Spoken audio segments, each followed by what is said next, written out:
Très bien. Super. Donc déjà, bonsoir à tous. Merci d'être présents pour notre dernier workshop des Vacation Workshop. Aujourd'hui, pour le dernier workshop, ça va être Machine Learning. Donc, ça va être une introduction au Machine Learning. Donc aujourd'hui, on va voir qu'est-ce que le Machine Learning, c'est quoi cette discipline, et on va voir pourquoi on va utiliser le Machine Learning et quelques types d'algorithmes de machine learning. Donc, on va avoir on va faire un petit parcours de ce qui est le machine learning, et à la fin, on pourra savoir, voilà, quelles sont les notions de base du machine learning, et ça va être une sorte d'introduction au domaine du machine learning. Dans un premier lieu, je me présente. Donc, je m'appelle Selim. Je suis un étudiant en master 2 informatique visuelle et je suis le responsable de la section intelligence artificielle au GDSC. Pour tout ce qui est machine learning, donc on va commencer déjà par une introduction. Donc, on va voir c'est quoi le machine learning, on va définir c'est quoi, à quel moment on doit l'utiliser et pourquoi c'est devenu très demandé ces dernières années. Et par la suite, on va passer dans un côté pratique où on va voir quelques algorithmes de machine learning, et à chaque fois qu'on présentera un algorithme, on va le voir d'un côté pratique, on va le coder sous Python. On va faire une partie théorie et une partie pratique pour chaque algorithme qu'on va aborder aujourd'hui. Donc déjà, on va commencer déjà par l'introduction. Qu'est-ce que le machine learning? Donc on peut imaginer le domaine de l'intelligence artificielle comme étant un grand monde. Donc imaginez-vous que c'est un grand ensemble, comme on peut voir ici dans la figure.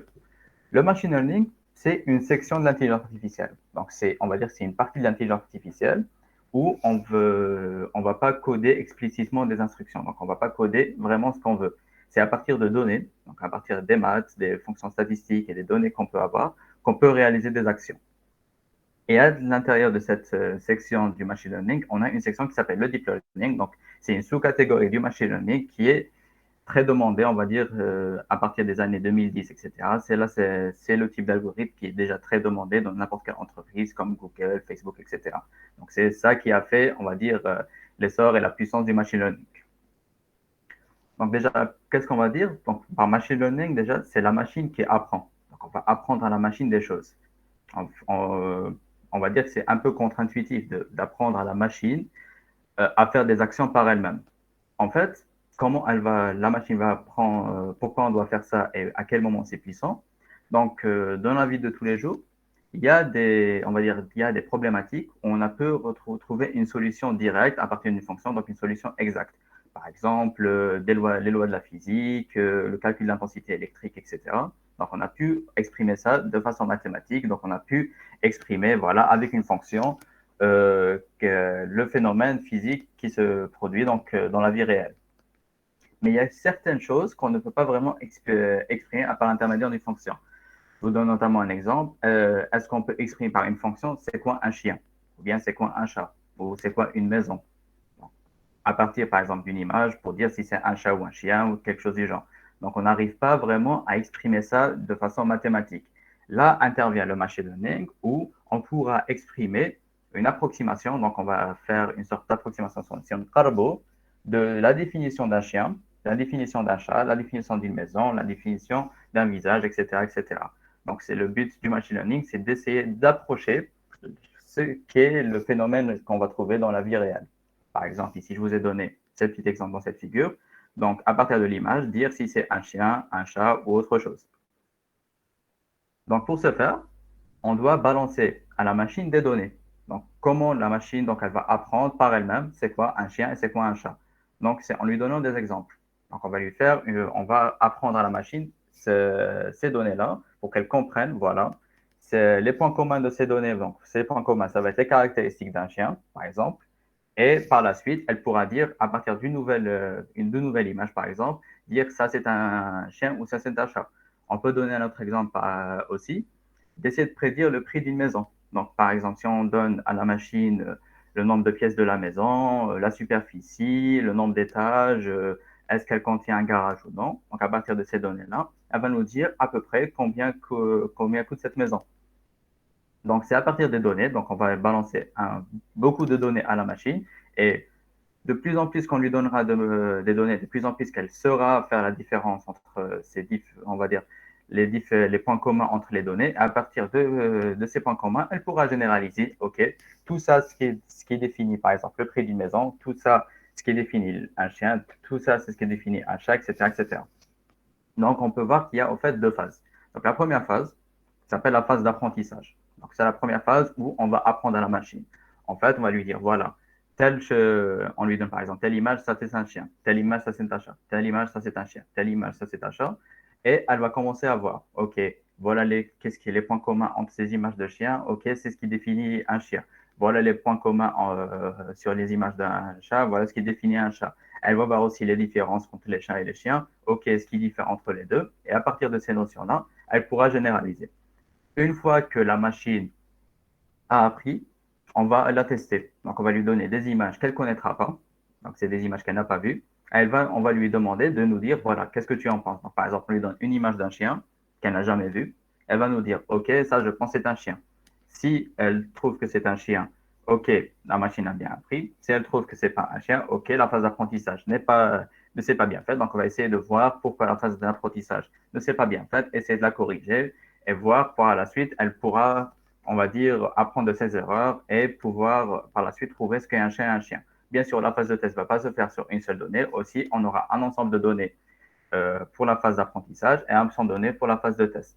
Donc, par exemple, la phase d'apprentissage, d'habitude, on dit que 80% des données qu'on a, on va les utiliser pour faire apprendre à la machine ce qu'est un chien ou ce qu'est un chat, par exemple. Donc, 80% des données vont être pour l'apprentissage.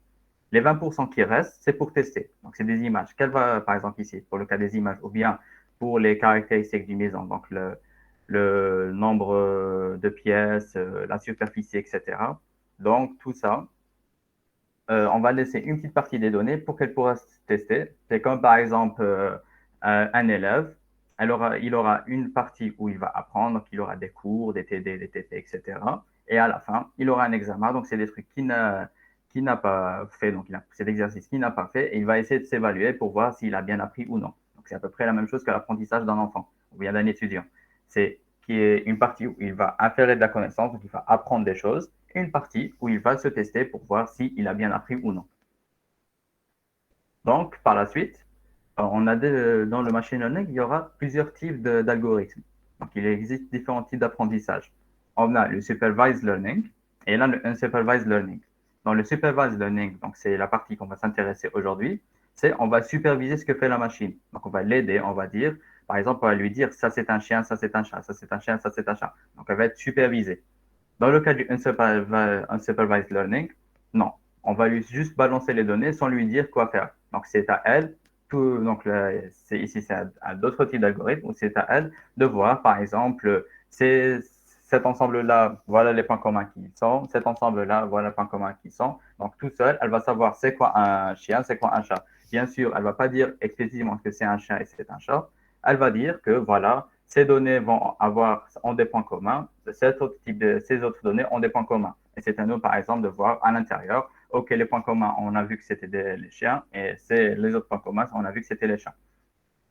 Donc, comme je vous ai dit aujourd'hui, on va plus s'intéresser à la partie supervised learning. Donc, dans le supervised learning, on a deux types d'algorithmes. Donc, les algorithmes de classification et on a les algorithmes de régression. Donc, il y a une petite nuance qu'il y a entre la classification et la régression. Donc, comme je vous ai dit au début de la formation, je vous ai deux exemples. Dire si dans une image, c'est un chat ou un chien, par exemple. Dans ce cas-là, si on va donner une étiquette, donc on va dire, voilà, cette image-là, c'est ça, cette image-là, c'est ça. Ça, c'est de la classification. On va classifier, donc on va dire, qu'est-ce que c'est, donc cette image-là, qu'est-ce que c'est, par exemple, ou bien ce type de données, qu'est-ce que c'est. La régression, non. La régression, c'est on va donner une valeur en sortie. Par exemple, le prix d'une maison. Donc, on a dit qu'à partir du nombre de pièces, de la superficie, etc., on va donner le prix. Donc, c'est pas quelque chose qui va être, ça va pas être, on va pas donner des ensembles. On va donner un chiffre en sortie. Donc, ça va être un chiffre en continu. Donc, dans ce cas-là, on appelle ça les problèmes de régression. Donc, pour faire du machine learning, on aura une partie, bien sûr, de programmation. Donc, pour la programmation, il y a beaucoup de langages de programmation qui acceptent le machine learning et qui contiennent des librairies de machine learning, notamment le langage Python, le langage R, le langage Scala, le C Sharp, le C++, le Java. Donc, là, il y a beaucoup de langages qui font du machine learning. Mais le langage Python, c'est le langage qui est le plus adapté au machine learning. Donc, c'est parce que c'est le langage qui contient le plus de librairies. Donc, Python, il contient a une panoplie très grande de librairies et d'algorithmes de machine learning qui sont déjà prédéfinis. Donc, c'est pour ça que la plupart des ingénieurs en machine learning se dirigent vers le Python. Donc, ils n'auront pas à tout faire par eux-mêmes. Ils ont déjà des bibliothèques prédéfinies, des librairies prédéfinies pour faciliter la tâche. Donc, c'est pour ça qu'on s'intéresse beaucoup au langage Python. Et durant ce workshop, la même chose, on va s'intéresser beaucoup au langage Python. Donc, pour le langage Python, donc c'est un langage qui est open source, donc c'est un langage qui a une très grande communauté de développeurs. Donc, il est utilisé dans différents domaines, que ce soit pour de la programmation simple, que pour du web, pour du mobile, etc. Mais il est aussi très utilisé, comme je vous ai dit, par les ingénieurs en machine learning parce qu'il contient beaucoup de librairies très puissantes qui facilitent grandement le travail dans le domaine. Donc, voilà. Par exemple, je vous donne un exemple Google. Exactement. Comme NumPy ou bien Pandas ou bien TensorFlow ou bien Keras. Donc, et on a vraiment beaucoup de librairies dans le domaine du machine learning en Python, contrairement par exemple à d'autres langages où il y aura moins de librairies. Donc, c'est pour ça qu'on s'intéresse au langage Python. Donc voilà, c'était déjà une petite présentation au début de ce qu'est le machine learning. Et maintenant, on va se prendre plus en détail. Donc, on va présenter des algorithmes bien définis du machine learning. Donc, on va prendre dans le cas, puisqu'on avait dit qu'il y a plusieurs types de learning, donc supervised learning et unsupervised learning. Et dans le supervised learning, on avait dit qu'il y a la classification et de la régression. Donc, qu'est-ce qu'on va faire nous? On va prendre un exemple de classification, un exemple de régression et un exemple de unsupervised learning, donc de clustering. Et aussi donc la partie programmation. Donc on aura un notebook qui contiendra donc directement notre code où on va exécuter cellule par cellule et voir chaque cellule qu'est-ce qu'elle fait. Donc j'ai en plus des algorithmes qu'on va voir par exemple de régression, donc l'algorithme de régression qu'on va voir, l'algorithme de classification qu'on va voir et l'algorithme de clustering qu'on va voir. Donc j'ai rajouté d'autres algorithmes. Donc à partir du notebook, il y a d'autres algorithmes que vous pouvez checker, voir les documentations par rapport à ces algorithmes et voir j'ai fait aussi une petite comparaison entre les différents algorithmes qu'on va voir par la suite. Donc, on va une petite comparaison de plusieurs algorithmes de classification, plusieurs algorithmes de régression et voir la différence entre eux. Donc, on va commencer par le supervised learning. Donc, donc le supervised learning, il consiste à entraîner un modèle en utilisant des données étiquetées au préalable. Donc, on dit, par exemple, telle donnée, voilà ce qu'elle est en fait. Par exemple, telle image, c'est un chat. Telle image, c'est un chien. Telle image, c'est une maison. Telle image, c'est un jardin, etc., etc., etc. Donc, on a pour chaque donnée, on a ce qu'on appelle un label, donc une étiquette. Donc, on sait ce que c'est. Donc, je vais vous donner ici un exemple. Supposons que nous voulons créer un modèle qui différencie les pommes et les oranges. Donc, on aura un ensemble. Donc, on va dire, voilà, ça, c'est les données de pommes. Donc, telle ligne, par exemple, c'est une pomme. Telle ligne, c'est une pomme. Telle ligne, c'est une pomme. Dans un autre cas, telle ligne, c'est une orange. Telle ligne, c'est une orange. Telle ligne, c'est une orange. Donc, on va mettre à disposition, dans ce cas-là, par exemple, un certain nombre d'images de pommes et d'oranges. On va préciser à chaque fois ce que l'image représente. On va dire, par exemple, à la machine, regarde, voilà, ça c'est une pomme. Regarde, ça c'est une orange. Regarde, ça c'est une pomme. Regarde, ça c'est une orange. Donc, on va lui donner beaucoup de données et on va lui dire voilà ce que ça représente. Par la suite, elle va apprendre ces données-là. Donc, elle va apprendre les points communs entre ces données. Et par la suite, quand on va lui donner une image qu'elle ne connaîtra pas, donc on va lui dire voilà, telle image, sans lui dire l'étiquette et on va voir ce qu'elle va nous donner. Donc, on va lui dire voilà telle image. Si elle nous dit c'est une pomme et c'est réellement une pomme, c'est très bien. Donc, elle a bien appris ce que c'était une pomme. Si elle se trompe, OK, on doit revoir la partie d'apprentissage. Peut-être qu'on a mal choisi notre algorithme, peut-être qu'on a mal paramétré notre algorithme, ou peut-être qu'on n'a pas beaucoup de données, donc on ne va pas donner beaucoup d'exemples. Donc, il existe plusieurs algorithmes de supervised learning. Les plus connus sont, comme je vous ai dit tout à l'heure, ceux de régression et ceux de classification. Donc, on a, dans ce cas-là, deux ensembles. La classification, comme je vous ai dit, par exemple, dire, voilà, dans les données, ça c'est un chat, ça c'est un chien, ça c'est un chat, ça c'est un chien. Donc, c'est administré à chaque donnée. Donc, voilà ce que ça représente. Par exemple, ici, cet ensemble de données, on a dit à la machine, ça c'est un chat, ça c'est un chien, etc. On lui balance cette image et on va attendre ce qu'elle va nous dire. Si elle se donne un bon résultat, c'est très bien. Si elle se trompe, on doit revoir la partie d'apprentissage. Dans le cas de régression, comme on a dit tout à l'heure, pour le prix d'une maison, donc on va lui dire, voilà, une maison, que cette maison contient tel nombre de pièces, elle contient un jardin, elle contient tel nombre d'étages, voilà sa superficie. Donc on lui donne plusieurs informations sur une maison et il lui donne son prix. On lui donne une autre maison tel nombre d'informations sur la maison et on donne son prix, etc., etc., etc. Par la suite, une fois qu'on lui donnera, on va lui donner une maison. Par exemple, si je te donne-moi le prix d'une maison euh, le prix d'une maison, par exemple, de 5 pièces, 2 étages, elle ne contient pas de jardin et superficie de 100 mètres carrés. À partir des données qu'elle a appris, elle va voir à peu près quel sera le prix de cette maison. Et dans ce cas-là, on va voir à quel point elle va être proche ou non du prix réel de la maison. Donc, pour les algorithmes de régression, donc c'est comme si on est en train de faire une approximation d'une fonction. Donc, c'est comme si on lui donnait des données in input, elle fait une opération de calcul et elle nous donnera donc en sortie l'output qui va être le prix. Les algorithmes de régression sont utilisés pour les problèmes nécessitant de prédire une variable continue. C'est pour ça que c'est la différence de classification. C'est on va donner une étiquette dans un ensemble, alors que la régression, c'est donner la valeur d'une variable continue. Par exemple, le salaire d'un employé, ou bien le nombre de calories brûlées pour telle séance de sport, etc., etc., etc. Donc, il existe plusieurs types d'algorithmes de régression.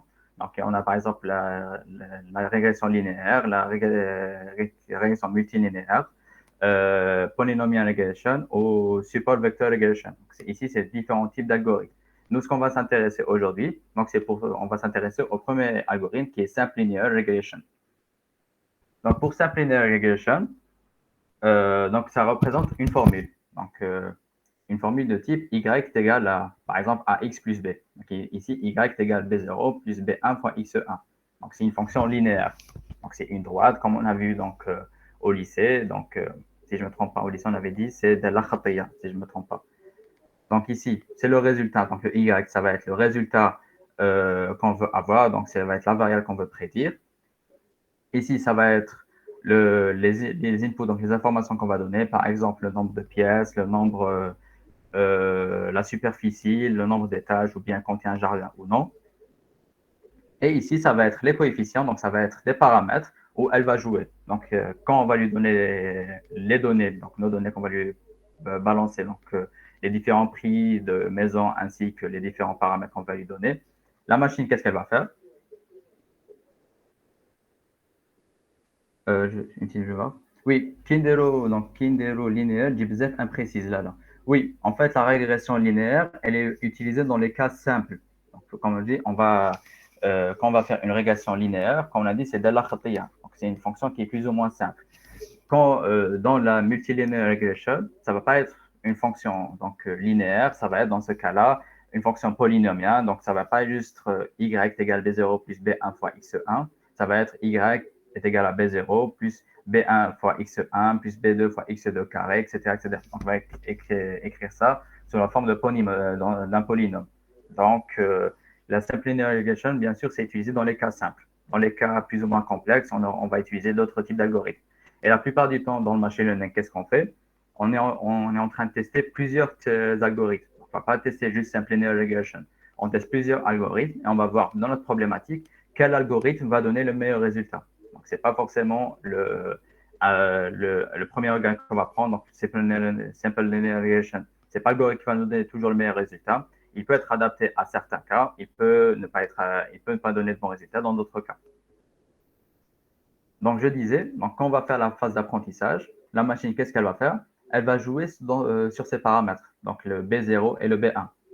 Donc, elle va commencer à modifier le B0 et le B1 pour voir que quand je donne cette configuration, donc la machine, quand elle va prendre ce B0 et ce B1, voilà quelle est sa distance par rapport au prix réel. Dans un autre exemple, si par exemple elle modifie encore le B0 et le B1, donc elle va essayer d'ajuster jusqu'à trouver dans le bon paramètre, donc la bonne configuration.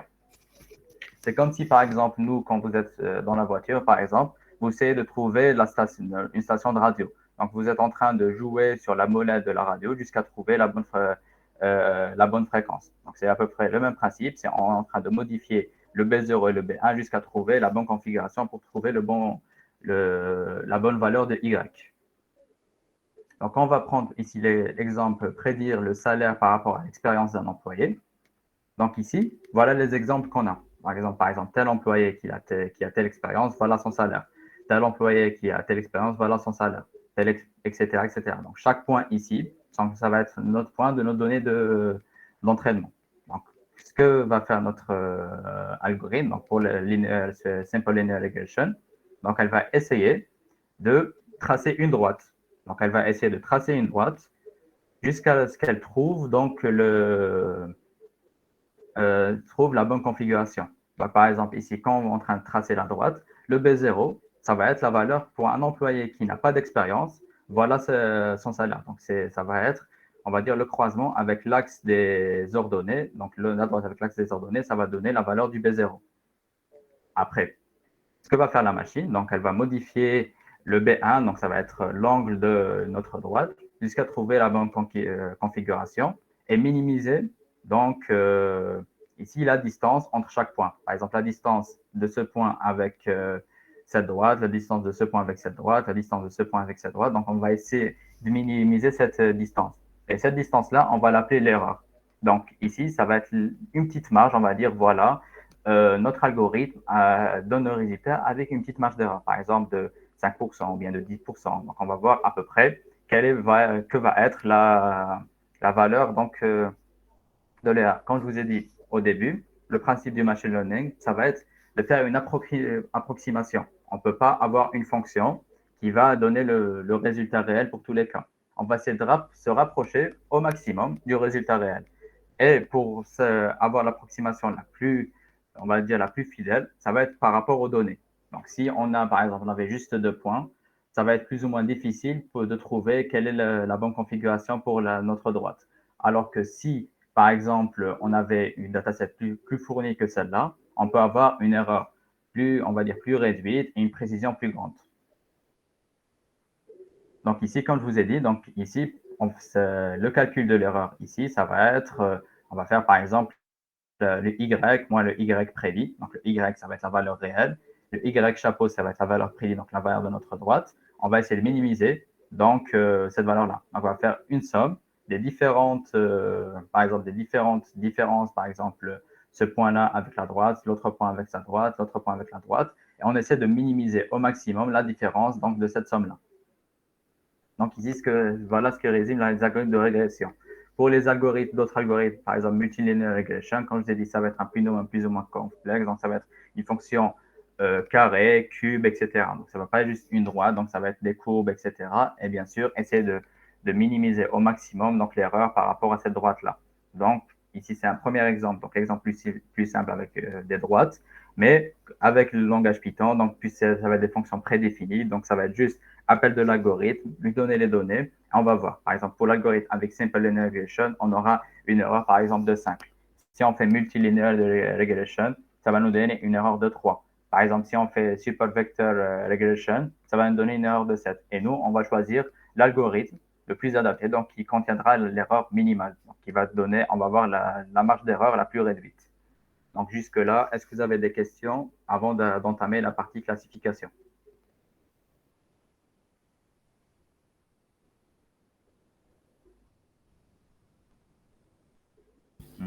Non, Salem, c'est clair. Bon, pour Très moi. bien.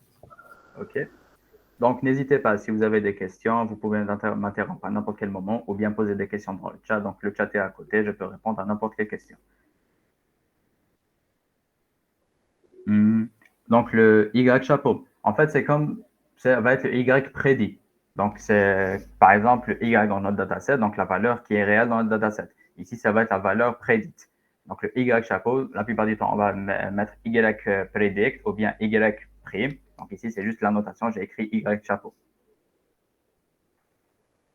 Donc, pour les algorithmes de classification, donc ça va être la même chose à peu près la même chose que les algorithmes de régression. Donc, la seule différence, ça va être la valeur d'output qu'on va avoir, donc la valeur retournée. Donc, pour l'algorithme de régression, on avait dit que ça va être des valeurs qui sont plus ou moins linéaires.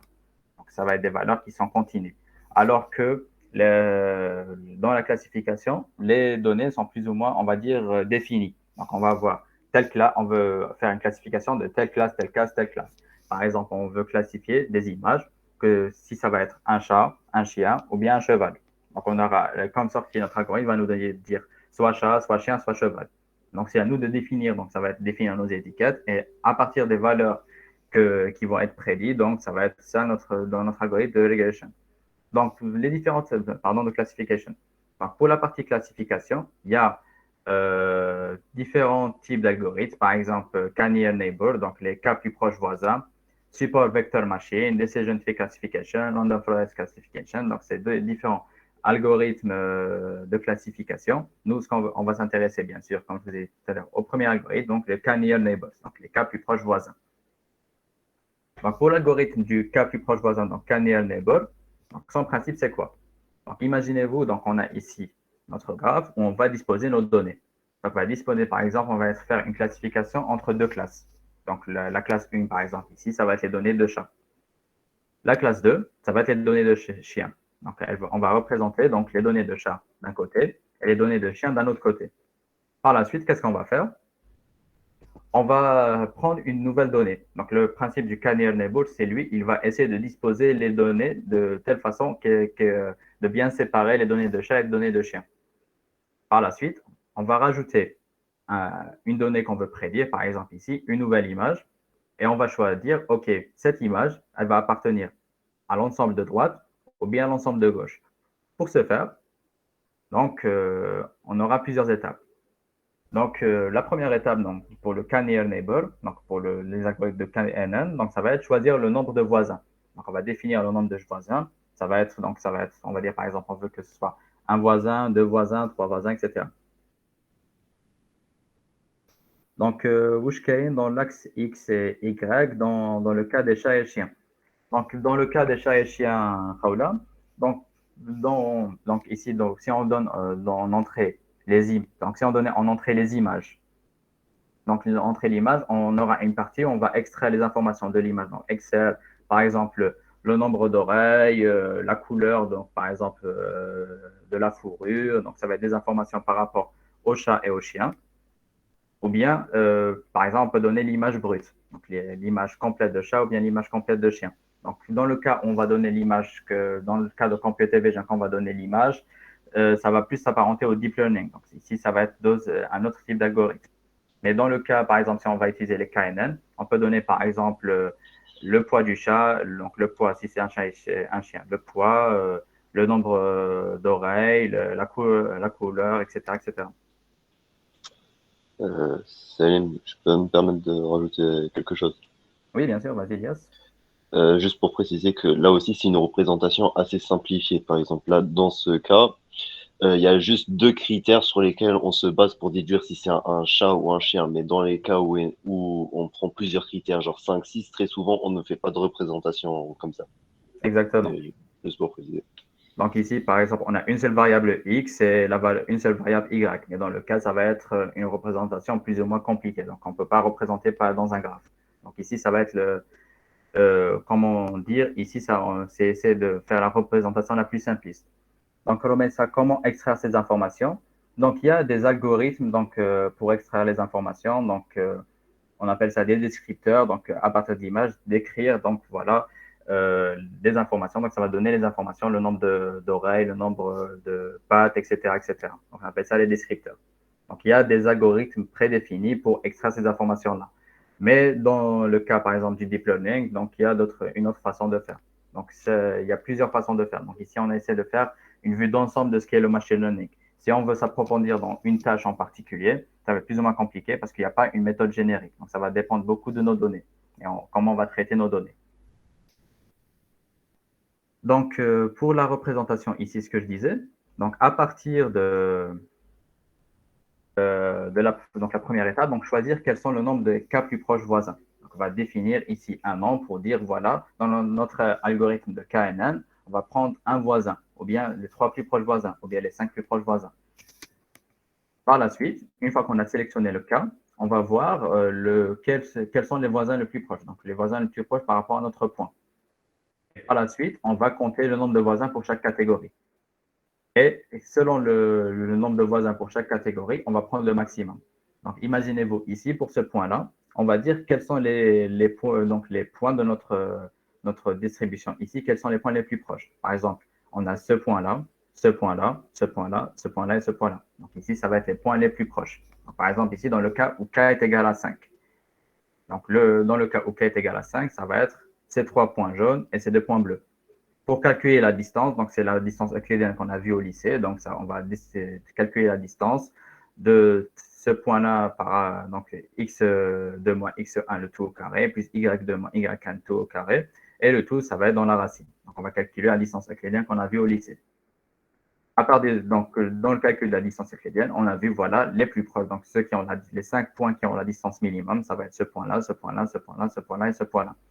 Par la suite, quand on a défini quels sont les cas plus proches voisins, on va compter pour chaque ensemble. Donc ici, on sait, pour ce point-là, il a 3 points jaunes. Donc, il a 3 points jaunes qui sont proches de lui et 2 points bleus qui sont proches de lui.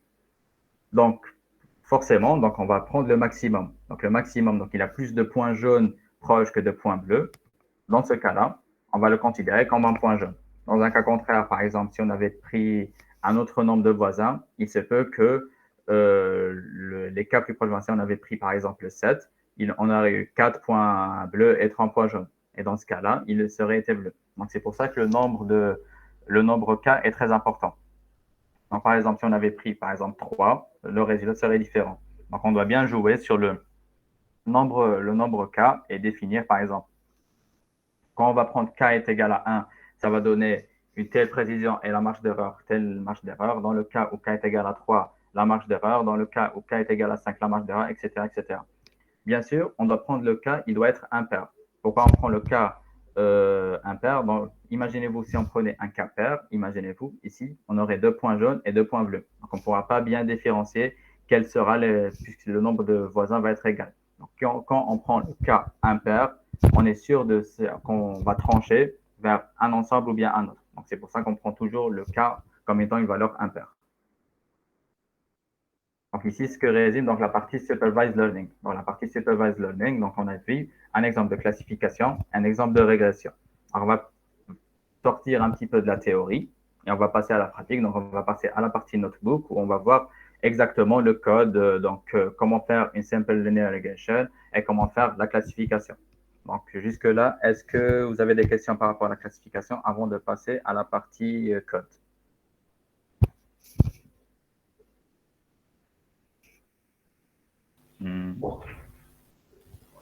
Pas vraiment, Salam. Ok, très bien. Donc, on va passer à la partie code. Donc, je vous partage bien sûr donc, ce Google Colab. Donc, vous pouvez vous-même, dans vos machines, donc une petite minute, partager à tous les participants en lecture. Copier le lien. Voilà, très bien. Donc, dites-moi si vous avez accès au Colab déjà. Donc, si le partage c'est bien fait ou non. Ok, très bien. Donc ici, l'avantage de Google Colab, c'est qu'on peut run donc nos codes, on ne va pas run en local dans nos machines. Donc ici, on ne va pas exécuter notre code directement dans notre machine. On va exécuter dans les serveurs de Google. Donc l'avantage ici, donc pour les personnes qui ont des machines qui ne sont pas très puissantes ou bien où vous ne voulez pas utiliser votre machine pour pas, vous avez beaucoup d'espace de stockage, etc. Donc Google nous offre la possibilité d'exécuter nos codes Python, donc nos Python Notebook, dans leur serveur à partir de Google Colab.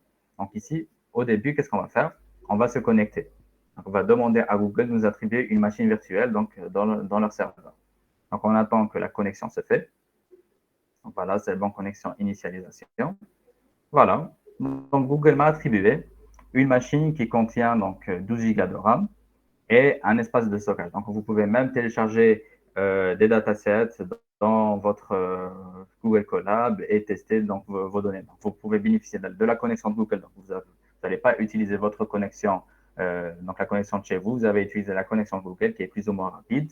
Et vous pouvez télécharger la dataset dans la limite de votre espace de stockage. Donc, au début, donc, on va faire l'importation des librairies. Donc, ici, on a utilisé la librairie NumPy, Seaborn, Pandas, Scikit-learn et Matplotlib. Donc, on va faire ici l'import. Donc, exécuter et tout. Voilà.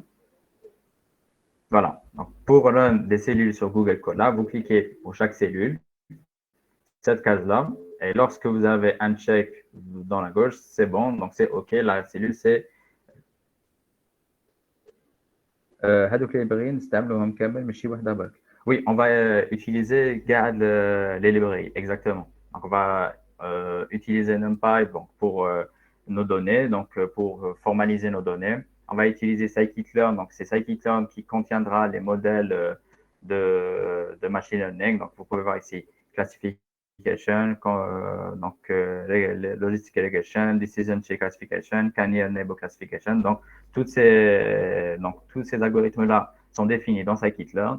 Et on peut aussi représenter nos données à partir de graphes, donc pour bien représenter nos données, comme on a vu dans les slides. Donc tout ça, on va utiliser la librairie Matplotlib et Seaborn. Et pour lire nos données donc, sous format CSV, on va utiliser la librairie Panda. Donc, on va utiliser dans ce cas-là ces différentes librairies.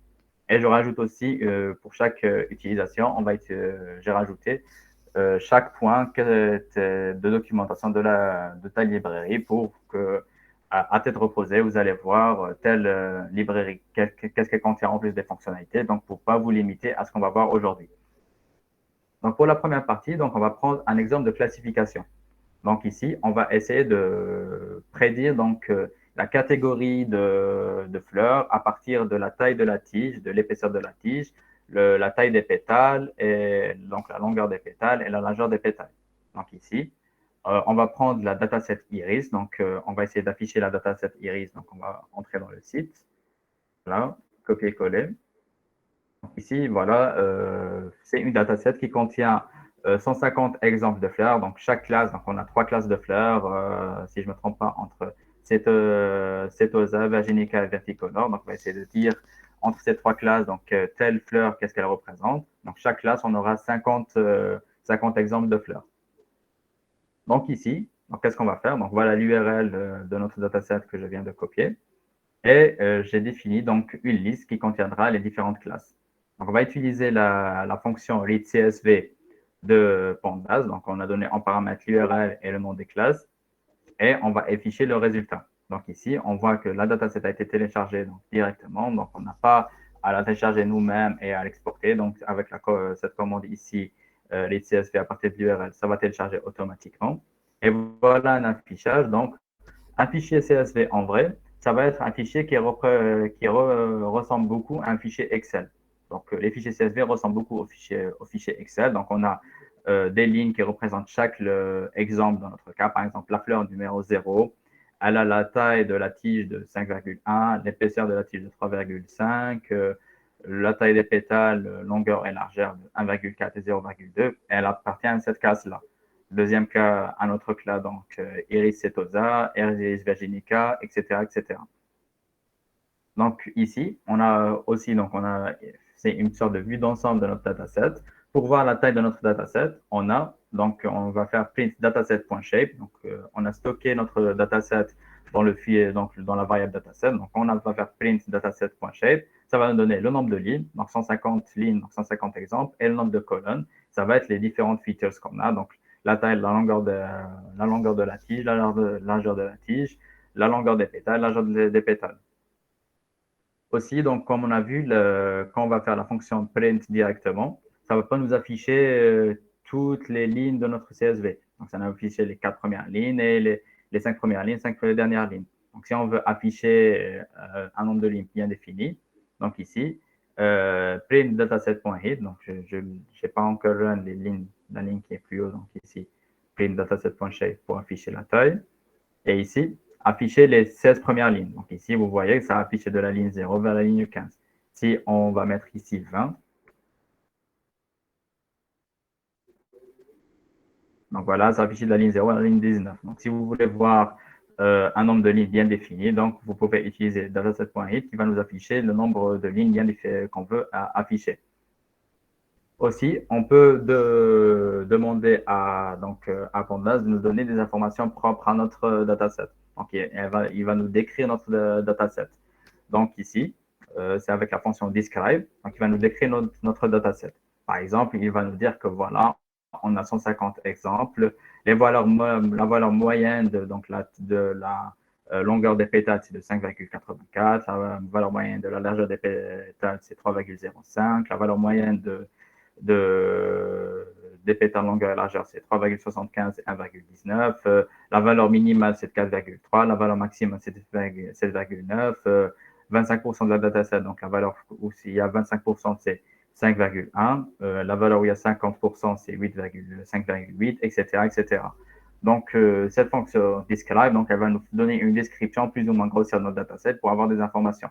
Donc, c'est bien d'avoir des informations sur notre dataset avant de commencer la partie où on va afficher notre dataset. Donc ici, la fonction group by, c'est pour regrouper donc, notre dataset à partir, selon une colonne bien définie. Donc ici, par exemple, on a regroupé par rapport aux classes. Donc, on a 50 exemples de Setosa, 50 exemples de Versicolor et 50 exemples de Virginica. Donc, la même chose, on va dans cet exemple-là. Si on rajoute une ligne bien définie, donc ça va refaire le calcul et nous afficher, par exemple, si on rajoute un autre exemple de Setosa, ça va être 51, 50, 50. Bien sûr, dans la classification, la plupart du temps, qu'est-ce qu'on nous dit? C'est avoir le nombre d'exemples pour chaque classe, il doit être plus ou moins égal. Donc, pour que la machine voit le même nombre d'exemples pour telle classe ou telle classe, pour qu'elle ne soit pas plus influencée de prédire une classe par rapport à une autre. Donc ici, on doit avoir, on appelle ça un équilibre de classe. On va avoir des classes équilibrées. On a aussi une partie data visualisation. Donc, la partie data visualisation, c'est pour voir nos données comme on avait vu tout à l'heure, par l'intermédiaire de graphes, donc d'histogrammes, pour voir à peu près nos données. Par exemple, par l'intermédiaire de nuages de points comme on avait vu tout à l'heure, donc pour la taille des pétales, pour la longueur des pétales, pour la largeur des pétales. Et ces fonctions-là, on va utiliser PyPlot. Donc, en utilisant PyPlot, donc pyplot.show, qu'est-ce que ça va nous faire? Donc, ça va afficher donc, le graphe qu'on veut bien sûr afficher et nous donner donc la représentation.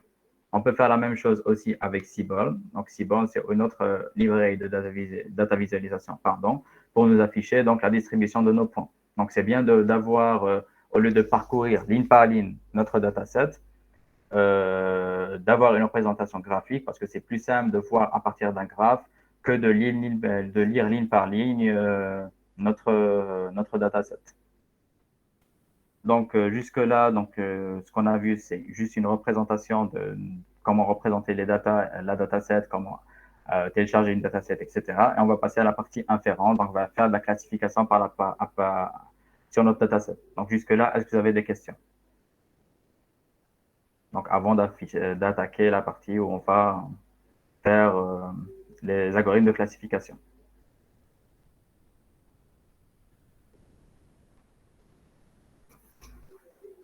OK, très bien. Donc la partie, on va attaquer donc la partie classification. Donc avant, on avait dit qu'on a 150 exemples dans nos données et on va faire un split. Donc on avait dit qu'on va prendre une partie des données, c'est pour faire l'entraînement. Donc on va faire l'entraînement de nos données et une partie, on va faire le test. Donc on va tester à partir de nos données. Donc ici, on a une fonction prédéfinie donc, dans ce scikit-learn qui va faire le split. Donc la plupart du temps, le split, qu'est-ce qu'on va faire? C'est soit 70-30, soit 80-20.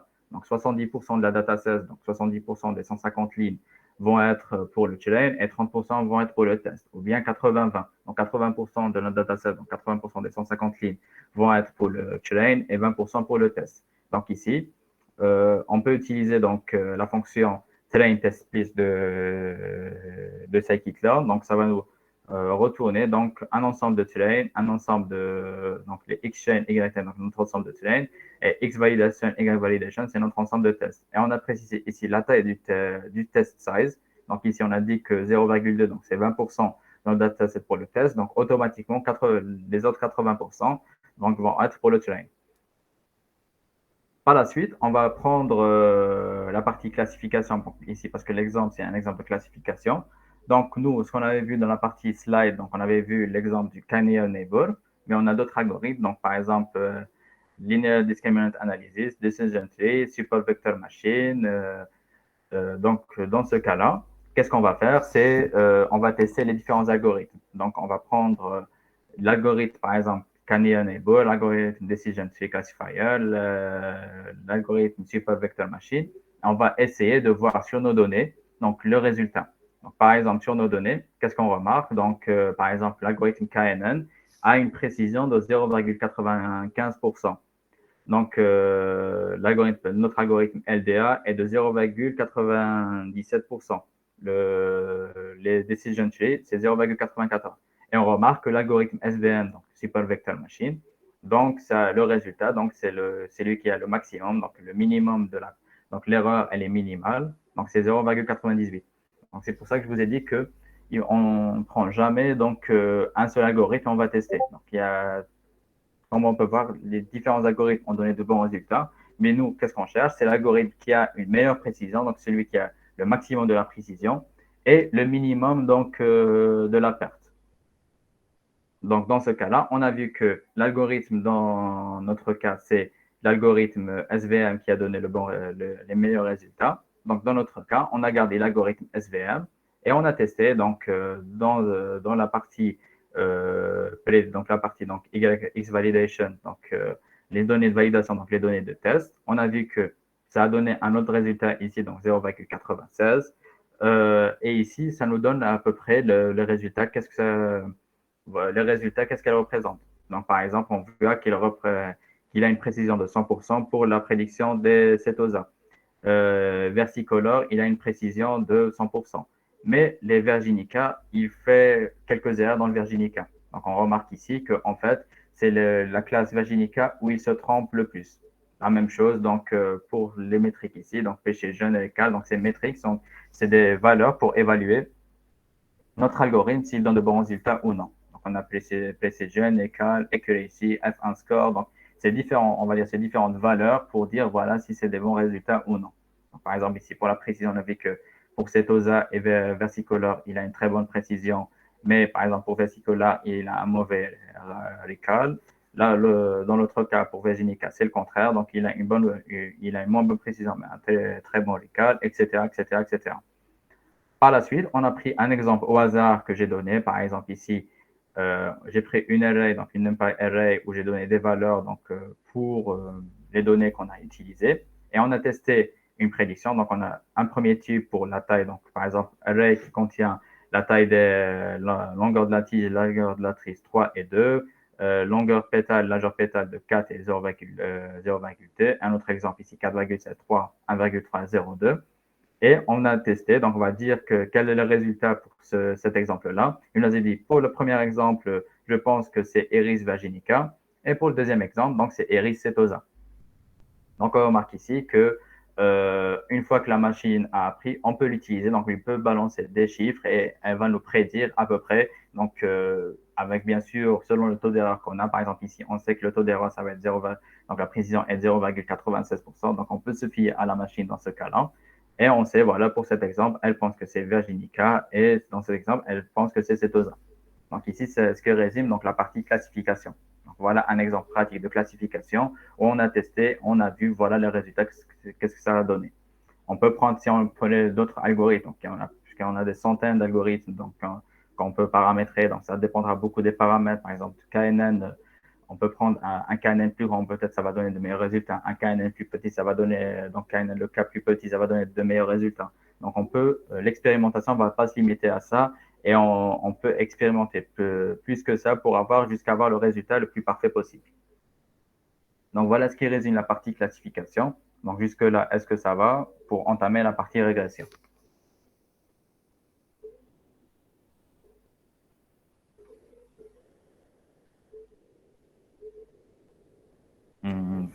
Salam. Oui. J'ai une question. Comment on peut améliorer les résultats des tests? Donc pour améliorer les résultats des tests. Oui. Donc la plupart du temps, on peut prendre un exemple ici. Tu vois, on a eu par exemple ici les valeurs, donc 0,94, 0,97, etc., etc. Si je relance par exemple l'algorithme, ça peut donner un autre résultat. Donc n'oublie pas que ça va pas toujours le même résultat. Donc par exemple ici, comme tu remarques, on a eu 0,98 quand on a run ici. Quand j'ai rerun, ça a donné 0,96. Donc ici, c'est un cas bien particulier, mais si on change, on va dire, on fait une autre exécution, peut-être ça va donner de meilleurs résultats pour un autre algorithme. Et la plupart du temps, donc dans le machine learning, ce qui joue le plus, c'est les données. Donc, comme tu vois, on a pris pour l'entraînement 80% de 150 lignes. Donc, mais si, par exemple, on a fait 300 lignes ou bien 500 lignes ou bien 1000 lignes, par exemple, on aura forcément de meilleurs résultats. Parce que dans le machine learning, de plus en plus que tu auras des données, mieux c'est. Donc, le taux de données est très important dans le machine learning. Oui, alors pour le problème de précision, من تحت وين كاين إيريس فيرجينيا هكايا سي Oui. بروبلème de support de 6 c'est ça. Hum, tu parles de quelle ligne, pardon? Oui non في هذاك الطابلو. ADAS, oui. Donc, ADAS, donc, head de tableau, c'est une matrice de confusion. Donc, le résultat, qu'est-ce qu'il nous donne ici? Par exemple, pour le cas, donc on a pour le premier cas, donc on a 11 valeurs qui sont bien près. Donc, prends ici la première ligne. Donc, première ligne, c'est la première classe. Donc, pour la première classe, 11 valeurs sont très bien prédites. Il n'y a pas, donc, il n'y a pas une valeur de la première classe qui est prédite comme deuxième classe ou bien troisième classe. C'est pour ça que Eris Setosa, donc elle est bien prédite. Donc, quand tu lui donnes un Eris Setosa, il ne va plus jamais se tromper et dire voilà, c'est en fait un Virginica ou bien un versicolor. Dans le deuxième cas, pour versicolare, non. Comme tu peux remarquer, donc, dans le cas 2.2, il a donné 12 exemples, il a bien pris les 12 exemples, mais il y a un exemple en particulier où il s'est trompé. Et la même chose ici, donc il y a un exemple de Virginica où il s'est trompé, il a donné 6 exemples corrects, mais puisqu'il s'est trompé ici, donc il s'est trompé dans cet exemple-là, donc ça a influé, donc ici, donc dans Virginica, il y a un exemple qui est en trop. Donc, est-ce que c'est ça par rapport à ta question, Mustafa? Oui oui merci. Ok, très bien. Donc, on va passer maintenant à la partie régression. Donc, comme on avait dit au début, donc la classification, c'est attribuer une classe. Et ici, on a réussi à attribuer une classe par rapport à nos données. Donc, on a dit que voilà, telle fleur, c'est Virginica, telle fleur, c'est Setosa, etc. Dans la partie régression, donc on va essayer de prédire par rapport à le nombre de calories brûlées donc, pendant une activité physique par rapport à l'effort.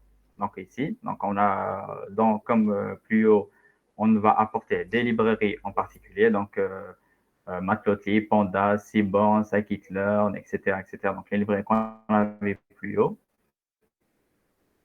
Donc, dans l'entraînement des données, donc ici, on ne va pas faire comme plus haut, on va pas comparer on va dire comparer les données, les algorithmes, pardon. On ne va pas comparer le premier algorithme avec le deuxième algorithme avec le troisième algorithme, etc., etc.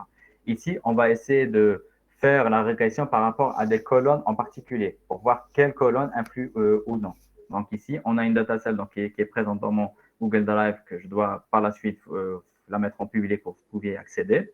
Donc ici, donc cette ligne de collab, c'est pour monter à partir donc et connecter votre drive à Google Colab. Donc Google Colab pourra accéder à votre drive. Donc ici, j'ai un fichier zip que je vais extraire à partir de zip file. Et on va faire l'affichage comme tout à l'heure. Donc pour des personnes, donc user ID, donc un homme de 68 ans qui a une taille de 190, un point de 94. La durée d'entraînement, c'était 29 minutes et donc le taux cardiaque était de 105 et la température corporelle était de 40,8. Donc, c'est différentes informations qu'on a. On va essayer de prédire à partir de ces informations, donc quelle colonne en particulier ou bien quel couple de colonnes va influer le plus donc, dans nos résultats. Donc, ici, donc, on a la dataset qui est les exercices, donc notre input, et la dataset calories qui est notre output. Donc, ici, j'ai fusionné les deux datasets. Donc, pour un user ID, le numéro 0, donc c'est un homme de 68 ans qui a il fait telle taille, tel poids, il a fait un entraînement de telle durée, etc. Il a brûlé 231 calories. Un autre exemple pour une femme de 20 ans, de taille de 1m66, etc. Elle a brûlé 66 calories, etc., etc. Donc, comme tout à l'heure, la fonction describe, donc elle va nous décrire la moyenne, le minimum, le maximum, le nombre d'éléments, etc., etc. Et comme tout à l'heure, bien sûr, on fait une data visualisation où on va visualiser nos données et voir comment elles sont représentées. Donc, on va représenter donc ici le nuage de points, comment il est représenté dans notre cas. On va split comme tout à l'heure. Donc, on a un split. Donc, ici, on a plus de lignes. Donc, on a 12 000 lignes, si je ne me trompe pas, donc 12 000 lignes dans le dataset de train et 3 000 lignes dans le dataset de test. Donc, comme tout à l'heure, c'est 80-20. Donc, on avait tout à l'heure, donc on avait 150 000. Ici, on a 15 000. Donc, on a plus de données dans cet exemple-là de régression. Et on va faire une régression linéaire, mais dans notre régression linéaire, on va jouer sur les paramètres. Donc, par exemple, la régression linéaire, on va lui donner au début, par exemple, juste la durée d'entraînement. Et on va voir est-ce que ça va donner un bon résultat pour le nombre de calories brûlées. On va lui, dans un deuxième cas, la durée de l'entraînement plus le taux cardiaque. On va voir si on a minimisé la distance entre notre résultat et la valeur correcte. Donc ici, on est en train de jouer sur les colonnes, donc sur nos données, donc les valeurs qu'on va donner à notre linear regression pour minimiser notre distance. Par exemple ici, on va essayer de prédire donc plus haut, donc la valeur 18. On va, à partir de toutes nos features, donc toutes nos colonnes, on va essayer de prédire donc on va essayer de prédire les calories qui sont brûlées. Donc ici, à partir de toutes nos features, on a vu qu'on a une RMSE. Donc RMSE, c'est une métrique pour calculer la distance entre les valeurs, donc la valeur de régression, donc la distance entre les valeurs de régression, donc à quel point on va se tromper ou non. Par exemple, si on a une régression de 0, on va jamais, on peut jamais avoir une régression de 0, on a toujours une petite erreur, mais nous, on est en train de minimiser cette erreur. Donc, RMSE, c'est per root mean squared error. Donc, on va calculer l'erreur moyenne, on va mettre en racine. Voilà la valeur de RMSE. Donc, si on va utiliser toutes les colonnes, on a une RMSE de 18,57. Donc, 18,57, c'est déjà pas mal, mais on va essayer de minimiser le maximum cette valeur. Par exemple, on ne va pas prendre toutes les colonnes, on va prendre juste la durée d'entraînement et les battements de cœur, donc le nombre de battements par minute. Donc, on ne peut pas prendre tout et on va juste prendre ces deux-là. Donc ici, quand on va utiliser ces deux-là, on a trouvé que notre RMSE est réduit. Donc, on a minimisé l'erreur. Pourquoi? Parce qu'il y a des informations, par exemple, le sexe de la personne, si c'est un homme ou une femme, peut-être que ça va pas nous aider à savoir la valeur de calories, peut-être même ça va nous donner plus, ça va nous fausser le calcul dans notre cas. Donc, c'est bien de ne pas toujours prendre toutes les colonnes et essayer de viser, de trouver quelles sont les colonnes les plus influentes et quelles sont les colonnes les moins influentes. Dans un autre exemple, on a pris pas juste la durée et le taux cardiaque, on a pris la durée de l'entraînement, le taux cardiaque et la température corporelle. On a remarqué qu'en rajoutant cette colonne-là, on a minimisé à 14,69. Donc, on a encore minimisé encore plus. Dans un autre cas, donc on a rajouté donc, le sexe de la personne, si c'était un homme ou une femme. Donc puisque c'est des hommes et femmes, donc c'est quelque chose de catégorique. Donc, c'est soit homme, soit femme. Donc, pour qu'on puisse faire une régression sur ça, on doit transformer ça en valeur numérique. Donc, par exemple, si on donne que si c'est une femme, c'est à 1, si c'est un homme, c'est à 0. Donc, ici, ça va donner des valeurs catégoriques sur le sexe de la personne, si c'est un homme et une femme. La même chose, on va faire passer à notre algorithme et maintenant, ça va donner 11,48. Donc, le choix des colonnes à passer à notre algorithme de régression linéaire, c'est très important. Donc, on ne va pas se dire, OK, on va passer toutes les colonnes, ça va donner forcément le meilleur résultat. Il se peut qu'il y a des colonnes qui vont fausser le calcul, donc on va les éliminer et il y a des erreurs. Une combinaison de colonnes qui va donner un meilleur résultat, une autre combinaison qui va donner un moins bon résultat. Par exemple, si on prenait juste la durée de l'entraînement, peut-être que ça va donner un bon résultat. La durée donc les palpitations cardiaques, ça va donner un bon résultat. Peut-être que la combinaison de durée d'entraînement et palpitations cardiaques, ça va au contraire ne pas bien, ça va pas améliorer, ça va faire diverger notre algorithme. Pourquoi? Peut-être que ces deux variables ici, donc duration et health rate, peut-être qu'ils sont pas liés. Donc, leur combinaison va réduire, donc ça va au contraire, ça va pas réduire l'erreur, ça va maximiser l'erreur. Et bien sûr, le choix du modèle, comme tout à l'heure, est très important. Donc, si on prend, donc, on ne va pas prendre juste linear regression, on va prendre decision tree regression et random forest regression. Donc, pour decision tree regression, ça va donner 5,3. Donc, ça a minimisé par rapport à 11 de tout à l'heure. Et pour random forest regression, ça a encore minimisé au maximum, donc jusqu'à 2,93. Donc, comme vous pouvez voir, ce qui est important, c'est le choix d'algorithme, oui, et le choix des colonnes. Donc, oui, il faut bien sûr jouer sur ça. Et il n'y a pas de règle parfaite dans le machine learning, c'est en testant, donc c'est empirique. On doit tester, voir telle combinaison si elle est bien, telle combinaison si elle est moins bien. Et en faisant des tests, c'est là où on va trouver la meilleure solution. Donc, on va essayer de trouver toujours jusqu'à minimiser au maximum l'erreur, jusqu'à avoir une erreur jusqu'à peut-être jusqu'à 0,01, qui est ici une erreur parfaite. Donc voilà ce qui résume la partie régression linéaire.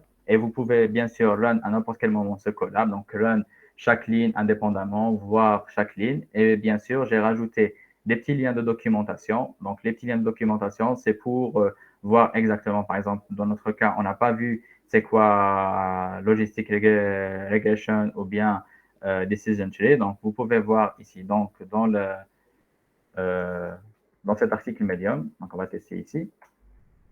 Donc, c'est un article qui va expliquer qu'est-ce que c'est la Decision Tree Classification et comment ça fonctionne. Donc, pour ne pas juste se limiter à ce qu'on a vu ici dans le workshop, vous avez des liens de documentation pour approfondir donc vos connaissances dans le domaine du machine learning. Donc, jusque-là, est-ce que vous avez des questions par rapport à ce qu'on vient de voir jusqu'à maintenant?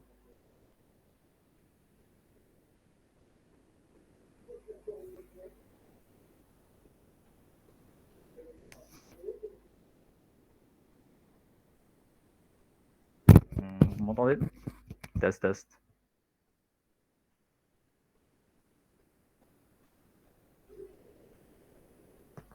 J'ai perdu la connexion. أنا نسمع oui. Ah. أنا نسمع. Très bien.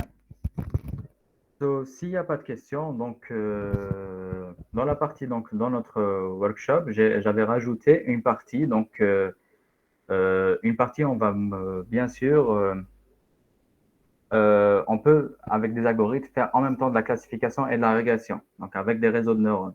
Donc c'est un type d'algorithme qu'on n'a pas vu, donc c'est plus du deep learning dans ce cas-là. Donc vous pouvez lire cette partie de classification and regression. Donc, où ça va utiliser des réseaux de neurones pour faire les deux, donc faire de la classification en même temps que de la régression et donner, dans un cas, un output qui va être des données une valeur de régression, donc une valeur continue, et un autre output qui va être une valeur de classification. Donc, par exemple, si on veut classifier tel ensemble de données et donner une valeur bien précise. Donc, on peut faire dans un même algorithme de la classification et de la régression en utilisant des réseaux de neurones. Donc, cette partie, on n'aura pas le temps de l'aborder parce qu'elle est plus ou moins conséquente aujourd'hui. Donc, mais je vous laisse le collab à disposition. Donc, je remets le lien du collab qu'on vient de voir. Donc, envoyé. Et je mets aussi le lien donc, du partage des slides qu'on avait vu tout à l'heure. Donc, copier le lien. Et bien sûr, vous le trouverez aussi dans notre Discord communauté du GDSC. Donc, vous allez voir donc, dans la partie Artificial Intelligence, vous pouvez trouver donc, les liens qu'on a utilisés aujourd'hui. Donc, si vous avez plus de questions, donc, je pense qu'on peut donc, s'arrêter jusque-là. Donc, vous êtes toujours là?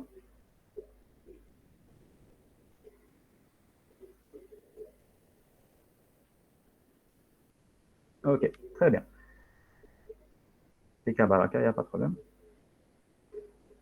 Si vous avez une question, donc on va arrêter le workshop d'aujourd'hui. Donc, merci d'avoir été présent aujourd'hui. Et checker, donc on aura l'occasion de faire d'autres workshops dans le domaine du machine learning et le domaine du deep learning. Donc, n'hésitez pas à checker nos réseaux, donc notre page Insta et notre page Facebook pour être au courant des prochaines séances qu'on va voir dans le domaine. Sinon, je vous souhaite une bonne soirée à tous et à la prochaine, Inch'Allah.